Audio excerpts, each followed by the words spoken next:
এরপরে অভাব দিয়া দারিদ্রতা দিয়া ভিক্ষার থালা হাতে উঠাই দিছে। এবারে মানুষের জিগা কিও নাই মাতবুরি, বুঝেন নাই কথাটা? অঞ্জেকের ভিক্ষা করো, এবার বলে কি ইয়াদুল্লাহি মাগলুলা, আল্লাহর হাত ছোট হইয়া গেছে, খাবারের দ্বারে নাই। আল্লাহ বলে যে সুখে রেখে চাইছি তাও উল্টা, দুঃখে রেখে চাইছি তাও।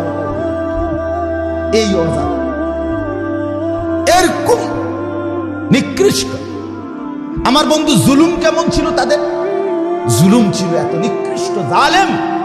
আহা, 1 লাখের চাইতে বেশি নবী রাসূল যাদেরকে আল্লাহর দিকে ডাকছে, আরে আজকে তো মুসলমানকে মারতেছে। এই বেঈমান সেই বেঈমান যারা সরাসরি আল্লাহর নবীদেরকে, বনি ইসরাইলের অগণিত নবীকে এই ইহুদিরা সরাসরি জবাই করে ফেলছে। কসম করে কোন বর্ণনা আছে প্রায় 400 নবী জবাই করছে। কত বড় নিকৃষ্ট, কত বড় নিকৃষ্ট।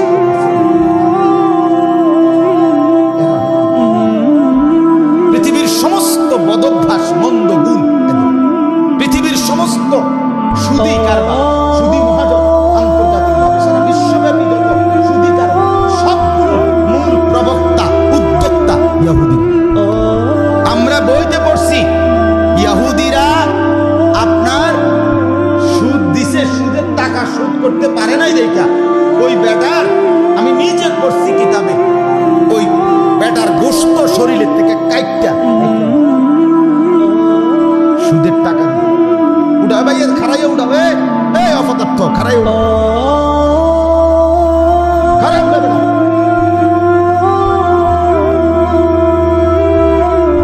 এতক্ষণ লাগে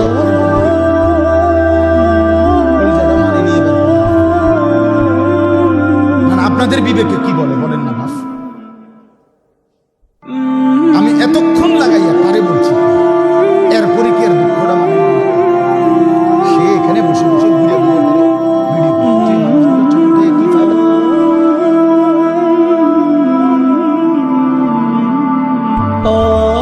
তুমি আমার চেনো না, না? আমি প্রয়োজনে একজনের কথা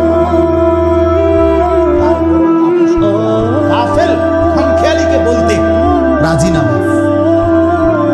প্রতিটা শব্দ বলার পিছনে আপনার যেমন বসে থাকাটা গরমে কষ্ট হইতেছে, আমরাও বলতে কষ্ট হইতেছে। এই সময়ের যদি কোনো বেনিফিট না আসে এই মেহনতের, তাহলে কি লাভ? এনে কি বক্তা ইন্টারভিউ লো যাই যে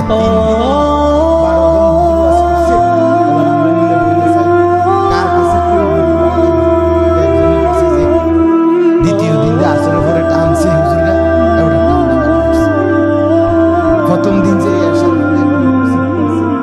শিক্ষাটা বাড়াই এটারই ওয়াজ কথা বলেন না কেন? এই আমরা ওরা এনে বসাইছে 3 দিনে আমরা হুজুরদের ইন্টারভিউ নাকি বলেন না? কার সুর ভালো, কার টান ভালো, কার হুঙ্কার ভালো, কার ফায়দা কি?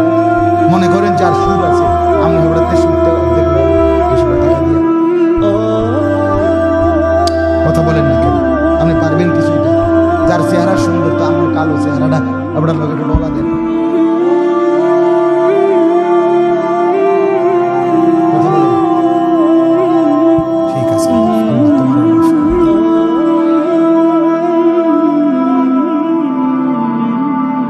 চলে। তো এই ইহুদিরা আপনার সর্বযুগে নবীদেরকে কষ্ট দিয়েছে। এরপরে আসে চলে আসে আমাদের নবীর কাছে। আমাদের নবী সাল্লাল্লাহু আলাইহি সাল্লাম মক্কা থেকে হিজরত করে কই গেছিলেন কন্ত? এই মদিনায়। সেখানে গিয়ে দেখছেন 3টা ইহুদি গোত্র ছিল। কয়টা গোত্র? বনু নজির, বনু কাইনুকা, বনু কুরাইজা, ইহুদিদের গোত্র। এই 3 গোত্র নবীজিরও চূড়ান্ত যন্ত্রণা কষ্ট, নবীজিকে দাওয়াত দিয়ে নিছে, নিয়া আপনার বলাইছে। এখানে তার উপরে একটা লোক ঠিক রাখছে পাথর নিয়ে, মোহাম্মদকে আমরা নিয়ে বসানো ছাড়ি দিয়া তুই উপরের থেকে পাথর ছেড়ে এই জিব্রাইল এসে বলছে এইভাবে মুসলমান মা মানে মুসলিম একজন নারী, পর্দানশীল নারী ইহুদিদের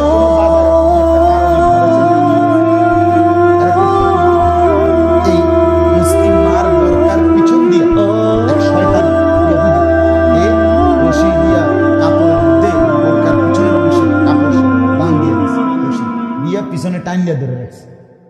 যখনই ওই মা ঘুরা রওনা দিছে যাইবো গা, এই কাপড় টান দিছে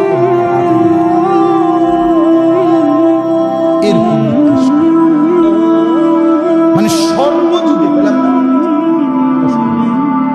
আল্লাহ সাল্লাল্লাহু আলাইহি ওয়াসাল্লাম তিনবারে যুদ্ধ করে এদেরকে তাড়ায় একবার মদিনা থেকে গিয়া আশ্রয় নিছে খায়বার, আরবেরই একটা জায়গা।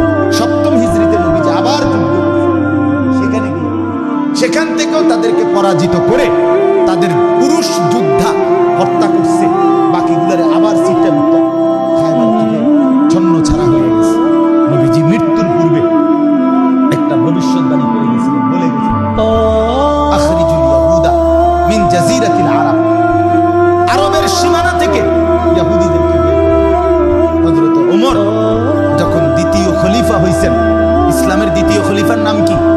ওমর। এই ওমর বৈশাই কিছুদিনের মধ্যে ওমর এই আইন কার্যকর করছে যে আমার রাসূল বলছে ইহুদি একটা বেঈমান আরবের সীমানা মুসলমানদের সীমানায় থাকতে পারবে না, বাইরে সব বাইরে, এই সবগুলোর বাহির করছে, একটাকেও। সেই উমরের জামানায় তারা ইহুদিরা আরব থেকে বিতাড়িত হয়ে ইউরোপ, এই আজকের America, England, Britain, British, London, ওদের ওইখানে গিয়ে আশ্রয় নিছে খ্রিস্টানদের লগে। দূর অসহায়ের মতো আপনার এদের মতো গিয়া আশ্রয় দীর্ঘদিন আর আসতে পারে না। 1909 খ্রিস্টাব্দে মুসলমানদের খেলাফত, উসমানী খেলাফত যখন পতন হইতে শুরু করছে সারা পৃথিবীতে, প্রথম বিশ্বযুদ্ধের আগে